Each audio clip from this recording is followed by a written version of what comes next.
So, how are you today? Alright, how are you? I'm good. So, we're here to talk about your writing. I wanted to talk to you about your intentions behind writing Hatred to Hope. Alright. So, what were your intentions behind writing it? My intentions on writing it was basically to write it. I wanted to send it to the governor, to the director of Ohio prisons.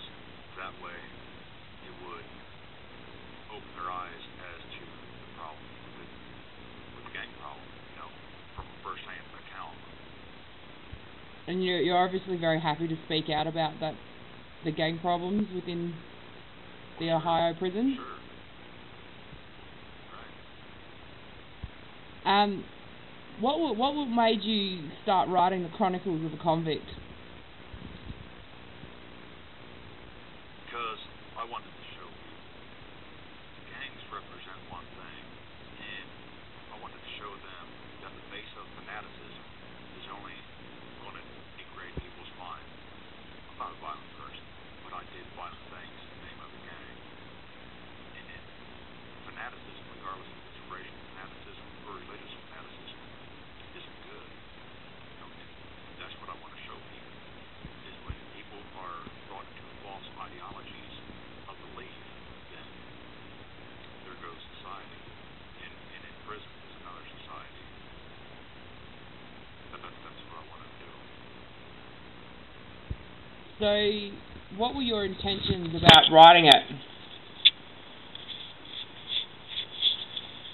Like, what was your I wanted to. What was your target audience? Good.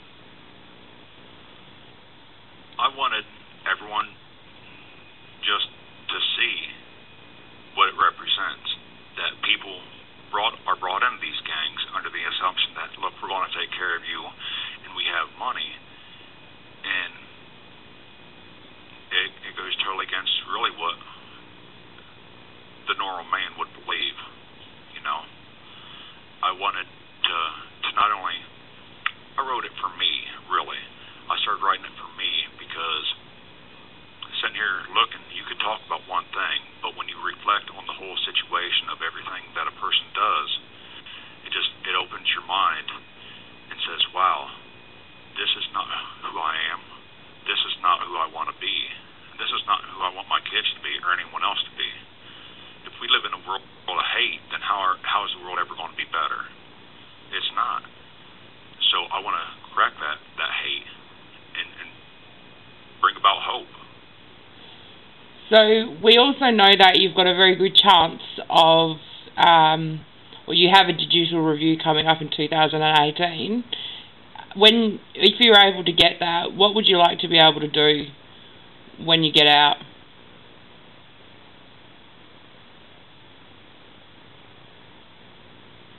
I would like to be able to go into schools or anywhere that counsels people, and I want to talk to youth about gangs, about drugs, and everything.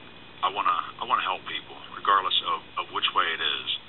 I want to help people, help the troubled kids, because a lot of troubled kids, they don't have people, they don't have role models, they don't have anyone that cares about them.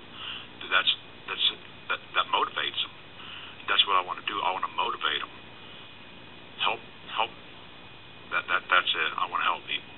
I want to talk to kids about drugs and gangs because I know about drugs and gangs firsthand. And here I am, 38 years old, spent almost 20 years behind prison total so far. I'm done. It's definitely a very good opportunity for you to be able to pass on your first-hand experience and be able to tell youths. Is there anything that, if anyone's listening, that you would want to say to them at the moment? Things that I want to say. First, if anyone has read From Hatred to Hope or Chronicles of a Convict, then they know that the only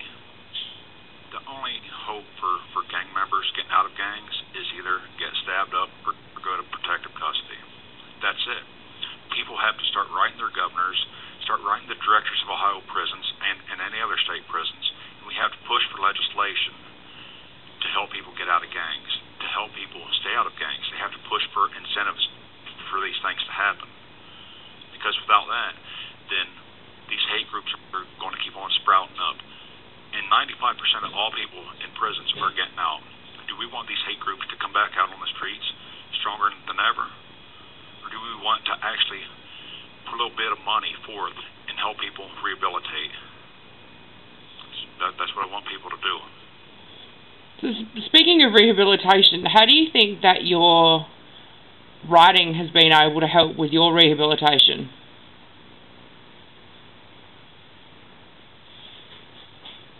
Because my writings help me reflect on myself. And you sit here and you think about it, but when you actually put on a piece of paper and you go back and you can see everything that you've done, everything that you've written, you could sit there and watch your progress go from here to here to here. You know, so writing has definitely helped me open up my eyes. You know, that's my gateway to freedom in a sense, because when I write, I am free. So, we've currently read part 5 of Chronicles of a Convict. How much more is there from Slim Brown to come?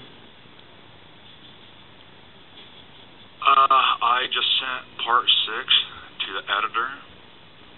So, with part 6, when that is published, I think I will have 2 or 3 more Chronicles to finish before I move on to the next project. And what would... I can't tell you what it is. You're not going to give us any clues as to what's next for Slim Brown?